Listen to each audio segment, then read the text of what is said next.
Welcome to Let Me Fix This. Enjoy the video. In this video, I will explain how to create a public key.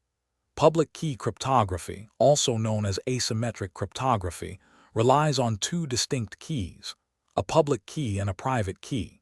The public key is freely distributed and can be used by anyone to encrypt messages or verify digital signatures.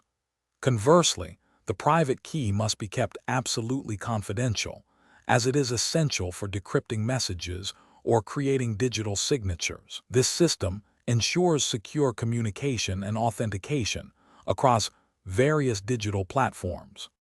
Generating your public and private key pair involves sophisticated mathematical processes. Algorithms like RSA, DSA, or elliptic curve cryptography are commonly employed for this purpose. These algorithms typically begin by selecting two very large prime numbers, often hundreds of digits long. These primes are then used in a series of calculations to derive the unique public and private keys. The strength of the encryption directly correlates with the size and randomness of these initial prime numbers. Once your key pair is generated, you can safely distribute your public key to anyone you wish to communicate with securely.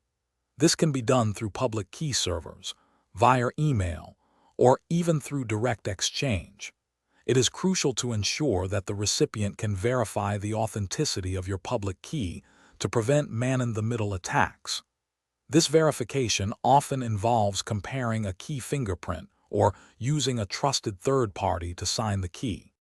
Public keys serve two primary functions in secure communication.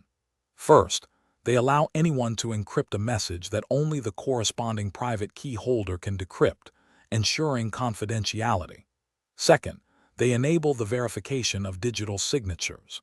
If a message is signed with a private key, its authenticity and integrity can be confirmed by anyone using the associated public key.